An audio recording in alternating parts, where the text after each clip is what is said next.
Olá pessoal, na aula anterior nós vimos que o analisador sintático utiliza gramáticas livres de contexto para verificar se o programa está correto do ponto de vista sintático ou não, ou seja, se a ordem que os tokens aparecem na lista de tokens está correta ou não. Nessa aula nós vamos continuar falando sobre gramáticas e vamos primeiro diferenciar o que é análise sintática descendente e análise sintática ascendente.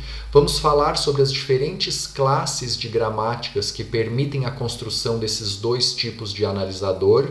E essas classes elas estão relacionadas a algumas características da gramática, entre elas ambiguidade, recursividade à esquerda e o fato da gramática ser fatorada à esquerda ou não. Então nós vamos ver quais são essas características e vamos ver também como eliminar a ambiguidade, como eliminar a recursão à esquerda e como fatorar uma gramática à esquerda. Bom, nós vimos na aula anterior que o analisador sintático ele recebe a lista de tokens do analisador léxico e vai verificar se essa cadeia, ou seja, essa sequência de tokens que formam a cadeia, pertence à linguagem gerada pela gramática ou não. E que isso é feito por meio da construção da árvore sintática. Nós vimos no final da aula anterior um exemplo de construção de uma árvore sintática usando a análise descendente, ou seja, nós saímos da raiz da nossa árvore, que é o símbolo de partida da gramática, e fomos até as folhas, que são os tokens que estão na lista de tokens. Mas nós também podemos fazer isso no sentido inverso, fazendo a análise ascendente, partindo das folhas da nossa gramática, das folhas da nossa lista de tokens, e aí ao invés de fazer derivações, a gente faz reduções. O que são reduções?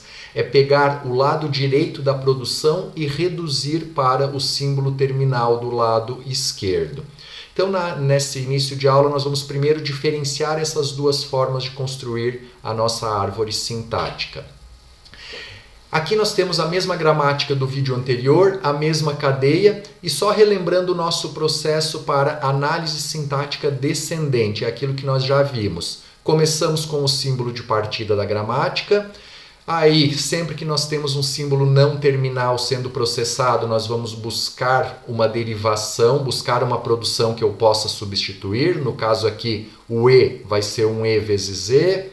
E aí, o primeiro E é derivado por um identificador, o identificador é comparado com a lista está correto, a multiplicação correta. Depois, a segunda expressão que está depois da multiplicação é derivada por um abre parênteses, expressão fecha parênteses, o qual vai ser derivado por uma soma e cada elemento dessa soma vira um identificador. Então percebam que nós conseguimos sair do símbolo de partida e usando derivações que nada mais são do que substituir o símbolo terminal pela sua produção, nós conseguimos chegar na lista de tokens. ID vezes abre parênteses, ID mais ID fecha parênteses. ID vezes abre parênteses, ID mais ID fecha parênteses. Quem quiser visualizar esse processo com um pouquinho mais de calma, é só olhar o final da aula anterior, que ele foi feito também lá. O que nós temos de diferente aqui é a análise ascendente.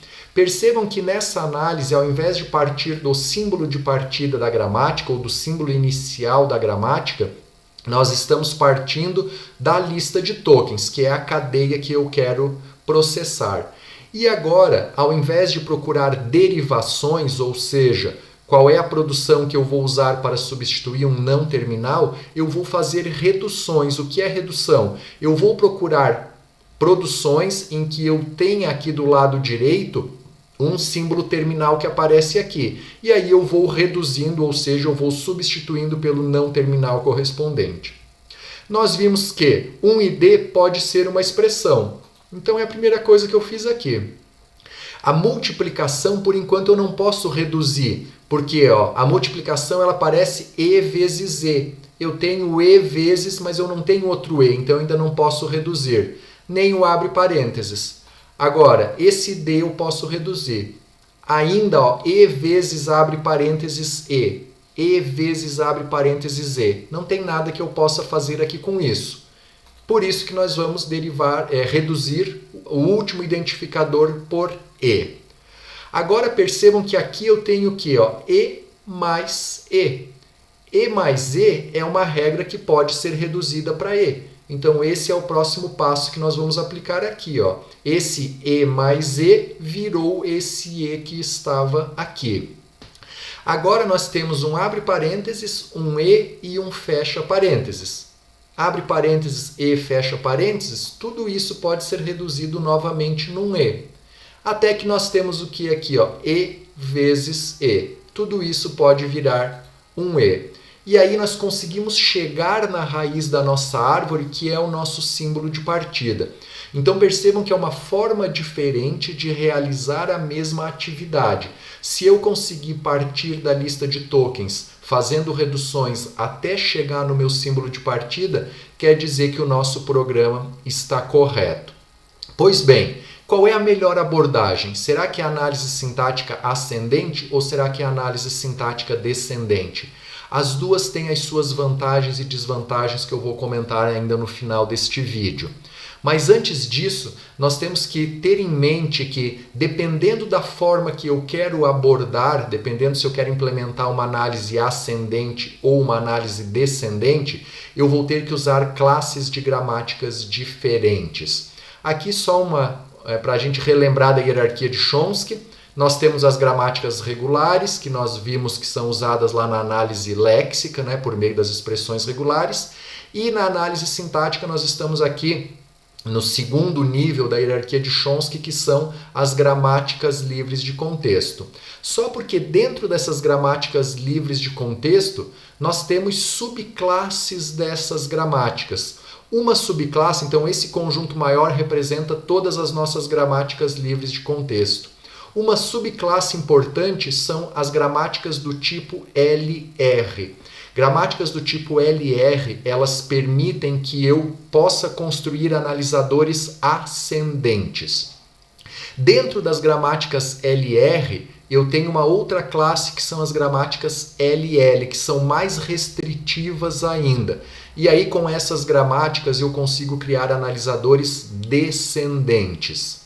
E dentro das gramáticas LL nós temos as gramáticas regulares que, como nós vimos, são usadas na implementação da análise léxica, não tem nada a ver com a análise sintática.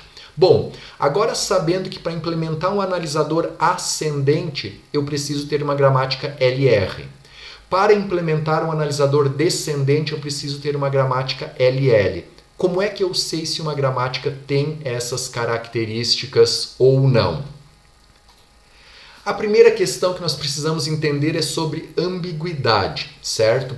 Quando eu tenho uma gramática que ela permite que eu crie duas ou mais árvores de derivação para uma mesma sentença, essa gramática ela é ambígua. Vamos pegar esse exemplo aqui, Vamos supor que nós temos um programa, uma lista de tokens que é id mais id vezes id. Com base nessa gramática que nós temos aqui, nós conseguimos gerar essas duas árvores. Por quê? Porque a gramática não está especificando que primeiro eu preciso somar e depois eu preciso multiplicar, ou vice-versa. Nós sabemos que pela questão da precedência matemática, a árvore correta é essa aqui. Porque primeiro ele vai multiplicar, pega o resultado da multiplicação e soma. Mas a nossa gramática não está dizendo isso. Então, para a gente fixar bem, o que é uma gramática ambígua? É uma gramática que permite que eu crie mais de uma árvore com base em uma mesma cadeia. Normalmente isso está associado a essa questão de precedência de operadores. Como é que a gente pode resolver, como é que nós podemos transformar uma gramática para que ela deixe de ser ambígua? Nós vamos precisar criar novos símbolos não terminais e, a partir desses novos símbolos, separar nas produções o que deve ser feito primeiro e o que deve ser feito depois. Como eu comentei antes, aqui não tem nada dizendo que eu preciso multiplicar primeiro e somar depois. Agora aqui, eu posso dizer que uma expressão é uma expressão mais um T aqui de um termo, certo? Então, eu vou deixar sempre a soma na parte de cima da árvore. Como eu comentei no slide anterior, primeiro, se a gente olhar aqui, Primeiro ele vai multiplicar, então o que está embaixo da árvore, a conta vai ser feita primeiro. Como eu quero multiplicar primeiro, então eu deixo a soma primeiro. O que vai ser esse termo que está aqui? Agora o novo não terminal que eu criei vai ser um termo vezes um determinado fator aqui, que nós vamos definir posteriormente o que é. Mas o que importa é que a multiplicação vai aparecer mais para baixo na árvore do que a soma. E o que é esse nosso f? O que está faltando aqui em cima? Nós ainda não definimos o fim da recursividade por meio do identificador e também não definimos a questão do abre e fecha parênteses. Então esse nosso f aqui, ele pode ser uma expressão entre parênteses, que daí eu retorno para cá e posso fazer novas somas, multiplicações, ou vai ser um identificador que finaliza a nossa recursividade. Por que nós temos esses ous aqui? Porque eu poderia ter uma cadeia simplesmente A vezes B, ID vezes ID, ou seja, sem ter a soma. Aí a nossa expressão pode ter a soma ou é simplesmente um termo que vai ter esta multiplicação aqui. Ou ao contrário, eu posso só ter a soma, E mais T. Aí o nosso termo, ele não tem multiplicação, ele é só o F que vai ser o identificador ou o novo termo entre parênteses. Dessa forma, a nossa gramática deixa de ser ambígua. Vamos nos certificar disso? Aqui está a nossa nova gramática e a nossa cadeia. Percebam que quando eu vou derivar o E, eu não tenho mais aquela possibilidade de colocar a multiplicação aqui em cima. O E, ou ele é a soma, ou ele é só um único termo. Mas como eu tenho soma aqui, então nós vamos derivar por E mais T. Este novo E que está aqui, o que ficou antes da soma? Bom, antes da soma nós temos um único ID. Então esse E eu não vou derivar por E mais T, porque senão vai aparecer dois operadores de mais na nossa expressão, e a gente não tem isso aqui na nossa cadeia. Por isso que eu vou derivar ele por T. O T pode ser o quê? O T pode ser uma multiplicação ou só um F. Eu tenho alguma multiplicação antes do mais aqui? Não tenho. Então o T vai virar apenas o F. E o F pode virar um abre parênteses ou um identificador. Como eu não tenho abre parênteses, o F virou o nosso identificador. Aí, com isso, nós reconhecemos o primeiro identificador. Terminado isso, a gente volta para cá, para cá, para cá, até chegar no mais. Mais com mais, ok. Agora nós vamos ver o nosso T. O nosso termo ele pode ter uma multiplicação ou ser apenas um ID ou abre parênteses. Como nós temos uma multiplicação aqui, então o nosso T vai ser T vezes F. E novamente, o que eu tenho entre o sinal de mais e a multiplicação? Eu tenho um único ID. Então esse T ele pode ser uma nova multiplicação, mas não é o caso, porque eu não tenho uma outra multiplicação aqui, ou pode ser só um F.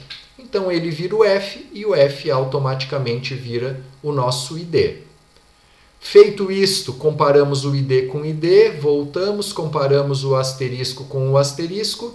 Esse nosso F aqui, ele pode ser um abre parênteses ou ID. Como nós temos um ID, vamos derivar um ID e o nosso programa está correto.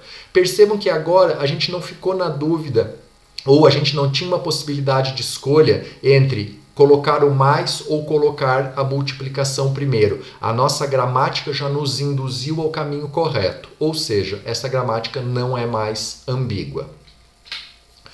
Uma outra questão que nós temos é gramáticas recursivas à esquerda. O que são gramáticas recursivas à esquerda? São gramáticas em que a produção de um determinado não terminal começa por ele mesmo. Então percebam que aqui o E começa com E, o T começa com T. Então essas gramáticas elas são recursivas à esquerda. Gramáticas recursivas à esquerda elas podem ser usadas, como nós vamos ver posteriormente, em análise ascendente, mas elas não podem ser usadas em análise descendente. E se eu quero implementar um analisador descendente, o que eu preciso fazer? Eu preciso transformar essa gramática para que ela deixe de ser recursiva à esquerda. Ela tem que continuar recursiva, porque para permitir que eu tenha vários operadores ao mesmo tempo, mas essa recursividade tem que sair da esquerda para a direita. Como que a gente faz isso? Inserindo novos símbolos não terminais. Aqui nós temos essa mesma gramática, não continua recursiva, certo? Percebam que nós temos símbolos recursivos, mas ela não é mais recursiva à esquerda. Vamos olhar primeiro aqui a gramática recursiva. Ó. O E é um E, o E é um E. Então eu vou ficar recursivo, vou ficar girando nessa recursividade até o quê? Até que o E vire um T. E é isso que eu estou dizendo aqui nessa produção. Ó. O nosso E vai começar com um símbolo T. Agora, depois do T, o que eu tenho? Se a gente pensar aqui, ó, quando eu acabar a recursividade e o E virar um T, o que vem depois? Vem um mais. Por isso que nós complementamos ou criamos esse novo símbolo não terminal que eu chamei de E' aqui, e estou dizendo que o E' é mais T, que é essa parte que nós estamos vendo na produção aqui, e aí a gente adiciona o E' no final. Por quê? Porque como eu falei antes, a produção tem que continuar recursiva para permitir que eu faça várias somas. Só porque agora a recursividade passou para a direita. Percebam que a produção não começa com o símbolo recursivo, ela termina. E isso nós fizemos aqui na produção do T também. Ó. Quando que eu vou sair da recursividade do T? Quando eu achar um F. E aí por isso que o nosso T vai ser um F. Começa com um F. E aí nós incluímos o novo símbolo criado, T', e aí o T' vai ser o quê? É o restante da produção do T que nós tiramos, o vezes F, com o próprio T' para adicionar a recursividade. E aí, tanto no E' quanto no T', nós temos que colocar um epsilon, a cadeia vazia, que vai permitir que a gente saia dessa recursividade. E a produção do F aqui, ela não mudou nada. Vamos ver a construção de uma árvore com essa nova gramática aqui para vocês entenderem bem. Bom, a cadeia continua a mesma, id mais id vezes id. O nosso E vai ser T'. Então, o E só pode ser T', não tem possibilidades de escolha. Percebam que essa gramática aqui, sem recursividade à esquerda, ela acaba gerando uma árvore um pouco maior, mas ela vai mais direto ao ponto. O que quer dizer isso? Eu não tenho muitas possibilidades de escolha. Agora o E', ó, ele pode ser ou um mais, certo? Caso... Desculpe, o E' não, ainda pulei uma etapa. O nosso T aqui... O nosso T, ele pode ser um Ft', certo? Que é o que vai acontecer aqui. O T só pode ser Ft'. E agora o F pode ser um abre parênteses E ou um identificador. Como nós temos um ID, o F vai virar um identificador. Bom, como encerrou aqui, o que é o T'? Ó? O T' ou ele começa com um asterisco ou ele é uma cadeia vazia. Como eu não tenho um asterisco aqui, o nosso T' vira uma cadeia vazia. E aí nós terminamos e vamos para o E'. O E' pode ser uma cadeia vazia ou algo que começa com mais. Como nós temos o mais aqui, aí ele vai derivar mais T'. Como eu estava comentando antes, na gramática não recursiva à esquerda, por mais que ela gere uma árvore maior, nós não temos tantas opções de escolha, ou seja, ela vai nos induzindo mais no caminho correto da montagem da árvore. O mais vira esse mais aqui, né? Então a árvore está dizendo que tem que ter um mais e eu tenho um mais. E agora eu vou derivar o T. O T só pode ser Ft'. Ft'. O F pode ser parênteses ou ID. A gente viu que tem um ID. O T' pode ser uma multiplicação ou cadeia vazia.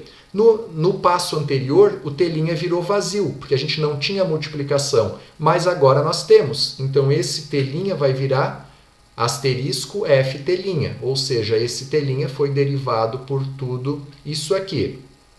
O asterisco fecha com esse asterisco, este F é derivado por um ID que fecha esse ID. Opa, terminei a nossa análise, a nossa cadeia está completa. Não, a cadeia já foi toda processada, mas para que o programa seja considerado correto, a árvore tem que ser terminada também. Aí ainda falta derivar o T'. Tudo bem, o T' pode ser derivado por cadeia vazia. Terminamos esse passo, sobrou o E' aqui. O E' também pode ser derivado por cadeia vazia. E agora sim, toda a cadeia foi processada, toda a árvore foi construída, ou seja, o nosso programa está correto, tendo como base essa gramática não recursiva à esquerda. E para finalizar essa questão das características da gramática, nós temos que analisar também se uma gramática é fatorada à esquerda ou não. O que é uma gramática não fatorada à esquerda? É uma gramática que tem duas ou mais produções, duas ou mais alternativas que começam com o mesmo símbolo terminal. Percebam aqui, ó, eu estou definindo esse não terminal STMT, statement, né, uma sentença, dizendo que uma sentença pode ser o comando if, uma expressão entre parênteses e aí, se essa expressão for verdadeira, entre chaves, outras sentenças que vão ser executadas. Ou pode ser a mesma coisa, só que com o else no final. Então percebam que nós temos símbolos aqui em comum nas duas alternativas. Como é que a gente faz isso? É mais ou menos a mesma ideia de colocar um termo em evidência que a gente aprende em matemática lá no ensino médio. Nós vamos pegar tudo que é comum e vamos colocar em evidência. O que é comum a essas duas produções? If, abre parênteses, expressão, fecha parênteses, abre chave, statement, fecha chaves. Ó, percebam que tudo isso se repete nas duas alternativas. Então nós vamos deixar tudo isso que é comum aqui em evidência. E aí nós vamos criar um novo símbolo não terminal, que eu chamei aqui de senão. Então, toda sentença, neste caso aqui, nesse exemplo, vai ter do if até o fecha chaves. E o senão, o que pode ser? Percebam que quando eu coloquei tudo que estava aqui em cima em evidência, não sobrou nada. Por isso que eu tenho o epsilon aqui embaixo. Quer dizer que depois do if pode não vir nada. Ou então pode vir o quê? O que sobrou na linha de baixo? O else, abre chaves, statement, fecha chaves. Que é isso que está definido aqui. O processo de fatoração da gramática ele é relativamente mais simples do que a remoção da ambiguidade da recursão à esquerda que nós vimos antes. E agora, para fechar essa aula de hoje, como eu comentei, dependendo do tipo de analisador que eu quero criar, eu vou ter características diferentes na gramática. Primeiro, ambiguidade. Eu não posso ter gramáticas ambíguas, nem no analisador descendente, nem no analisador ascendente. Então, sempre que eu tiver alguma ambiguidade, eu tenho que alterar a minha gramática para remover aquela ambiguidade. Gramáticas recursivas à esquerda. Eu não posso usar gramáticas recursivas à esquerda para criar analisadores descendentes. Então, se eu quero criar um analisador descendente, eu preciso eliminar a recursividade à esquerda. Agora, se eu quero criar um analisador ascendente, eu posso deixar a recursividade. Os analisadores ascendentes conseguem trabalhar com gramáticas recursivas à esquerda. E a questão da não fatoração à esquerda. Da mesma forma, o analisador ascendente, eu posso trabalhar com uma gramática não fatorada. Agora, se eu quero criar um descendente, aí vai depender do tipo de analisador descendente que eu quero criar. Se eu quero criar um analisador recursivo, um analisador descendente recursivo, aceita gramáticas não fatoradas à esquerda. Agora, se eu quiser criar um analisador descendente preditivo, que é um pouco mais eficiente, ele não é capaz de trabalhar com gramáticas não fatoradas, ou seja, nós precisamos fatorar. E aí, como eu comentei lá no início, se eu quero criar um analisador ascendente, eu vou usar uma gramática LR. Então, o que é uma gramática LR? É uma gramática que não é ambígua, mas pode ser recursiva à esquerda e pode não ser fatorada à esquerda. Ou seja, é mais fácil gerar uma gramática LR do que uma gramática LL, que nós vamos usar no analisador descendente. Porque a gramática LL, além de não ser ambígua, não pode ser recursiva à esquerda e se for para um analisador preditivo, ela não pode não ser fatorada, ou seja, ela tem que ser fatorada. Por isso, é mais fácil criar uma gramática LR para um analisador ascendente do que criar uma gramática LL para um analisador descendente, certo? Entretanto, existem muitas ferramentas hoje que geram analisadores sintáticos a partir de gramáticas LR, ou seja, elas geram um analisador ascendente. Em termos bem práticos, se nós queremos fazer um analisador sintático para aplicações mais simples, em que nós vamos programar todo ele, é mais fácil passar o trabalho, gerar uma gramática LL e implementar o analisador preditivo. O processo de programação é mais simples. Agora, se eu quero fazer um compilador, algo mais completo, aí a gramática LL ela vai se tornando um pouco complexa. Aí fica mais interessante a gente usar uma gramática LR e criar um analisador ascendente, principalmente usando essas ferramentas que já nos auxiliam nesse trabalho. Porque criar um analisador ascendente, vamos dizer assim, do zero, nós programarmos todas as etapas do analisador ascendente, dá bem mais trabalho do que programar um analisador descendente. E assim, aqui estão, para finalizar a aula, as seções dos livros que nós estamos seguindo, que abordam o conteúdo visto na aula de hoje. E nas próximas aulas nós vamos entrar em detalhes. Primeiro sobre analisadores descendentes, ver mais em detalhes o seu funcionamento e a sua implementação. E posteriormente como nós podemos criar analisadores ascendentes. Até a próxima, pessoal!